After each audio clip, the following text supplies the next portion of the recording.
What's up, YouTube? Capital G here. Alright guys, today we are talking Dark World. Now, there are so many different things and aspects that I want to talk about in this video that it's almost hard for me to know where to start.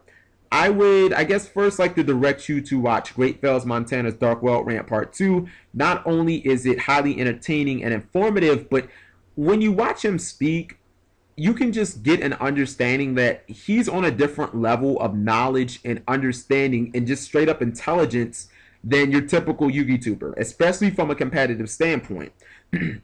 With that being said, I must preface this by saying that emotions were obviously high when he made the video, and it's directed to the minority, not towards the bulk. So, don't take it personally if you happen to be a Dark World player, you're one of my subscribers, and you watch his video. He made a lot of good points, and a lot of his points were valid and factual.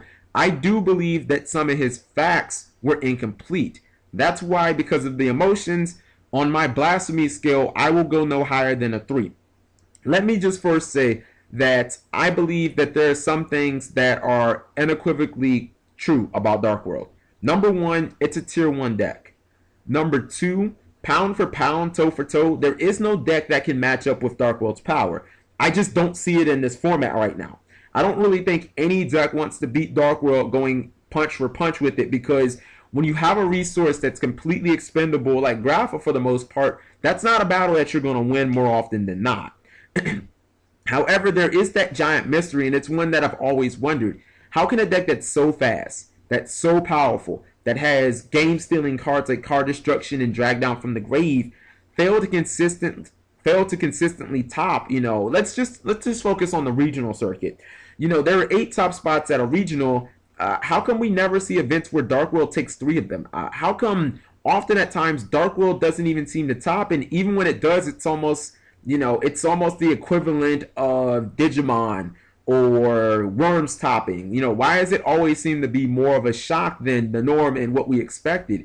And I think the reason is because you don't have those high caliber players playing Dark World. And even when you get close to high caliber players, this is a deck that can easily disguise the faults and flaws of the players better than probably any deck in recent memory outside of Lightsworn. Dark World can make a very mediocre player look fantastic game 1.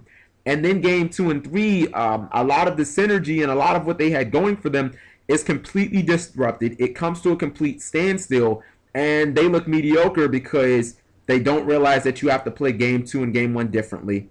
They don't understand the proper side deck cards.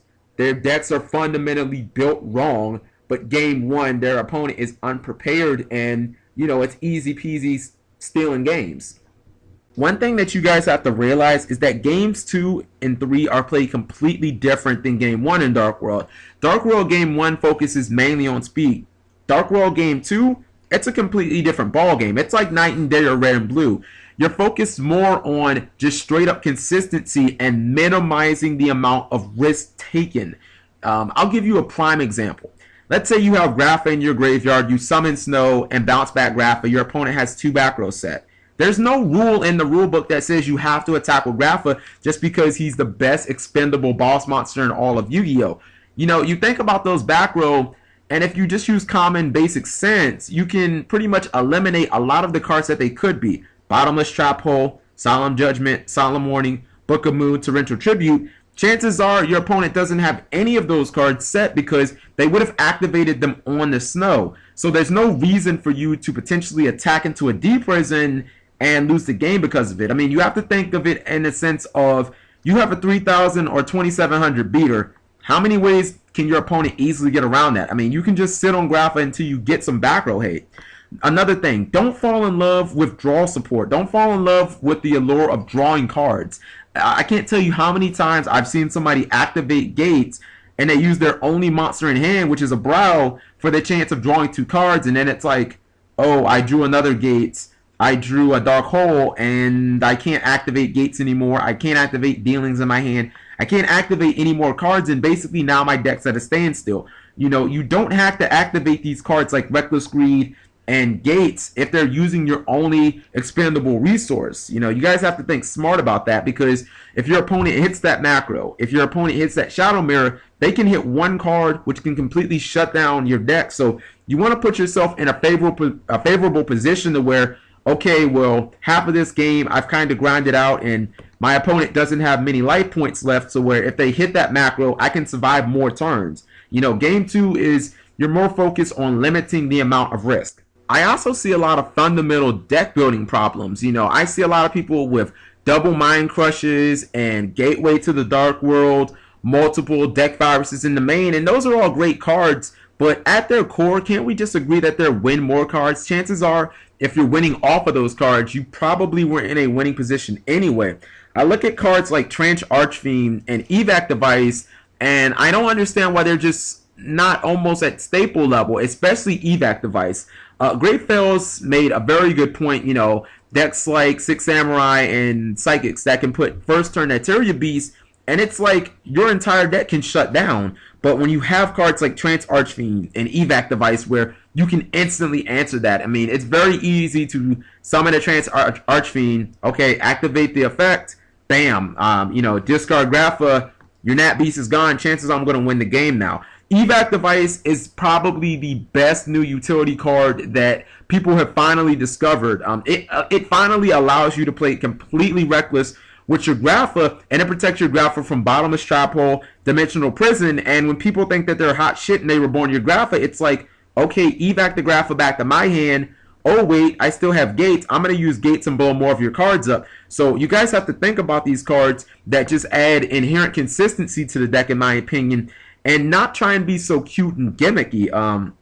You know, Trance Archfiend also solves one of the fundamental problems with the deck of, you know, what happens when your Grapha gets deprisoned? What happens when your Grapha gets bottomless? Okay, well, Trance then steps in. He's another discard fodder. He's a fiend as well. He goes up to 2,300, so he can attack over pretty much anything that isn't a rank 14 and up. And oh wait, when he dies, he gets Grapha back. You know, it's a fantastic card, and these are some of the choices that I think that people should consider when playing Dark World. Another thing about Dark World, which a lot of people don't seem to comprehend correctly, is side decking. And I believe it's the second most important aspect of knowing how to play this deck properly, second only to going second in game 2.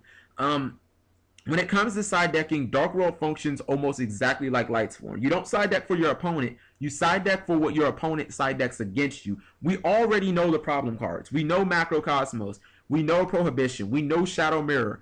You know, we already know cards that answer them, like Twister and MST. But you also have to think, just like their macros and shadow mirrors can clock their hand and they can't attack, those same things can happen to you if you have multiple copies of MST in your first hand, but you don't have a playable hand because you don't have monsters. One card that I look at and I almost want to go blue in the face screaming because I don't understand why it never saw play in Dark World side is Raikou Lightsworn Hunter. Not only does it answer all the back row problems that the deck has, but it also answers cards like Legendary Six Samurai Shiin, Naturia Beast, Shockmaster, cards that can call spell or, you know, put a limit on the amount of spells that Dark World can play and cause problems.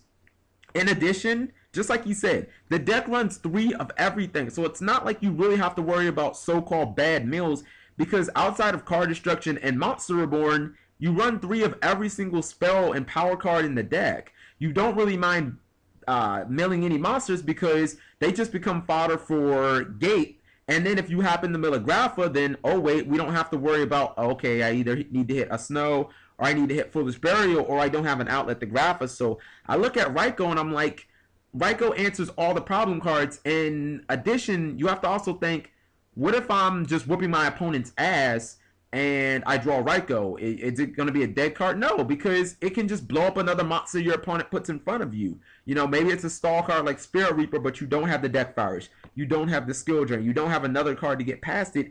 Well, you can just flip over Raikou and use it as you see fit. You know, so I don't think that Dark World is a bad deck at all. I just think that you don't see these high caliber players playing it, thus it's going to obviously suffer. And even when you do see players playing it, they're not the most skillful. You know, I see people constantly play the deck wrong and then they want to blame Dark World and say that it inherently has consistency problems. Dark World only loses to itself. We do already know that. It's been established. But if you educate yourself more, you can understand how to, reduce some of those risks, reduce some of the problems that players have game 2 and game 3. You know what I mean? I don't really think that this is a deck problem. I think that this is a player problem. And when people become more knowledgeable as far as how to play the deck and knowing it inside and out, that's when you'll see more success. And if you watch this video and you're like, holy shit, I just learned a whole bunch of new information, then, that's exactly what I'm talking about. But for the player who watches this video and thinks, Capital G, you well spoken during this video, but I pretty much knew everything, then you're the exact type of player who's going to go to regionals and go 8-1 with the deck, because all the things that I'm talking about, the basics and fundamentals that you need to learn before picking this deck up and taking it to an event, those are the type of players. Those are the type of players who are going to top events. So hopefully you guys enjoyed. I still think Dark World is fantastic. I think that people need to not lean on a deck's inherent power so much and just need to learn the deck inside and out before they take it to events. Thank you guys for watching as always.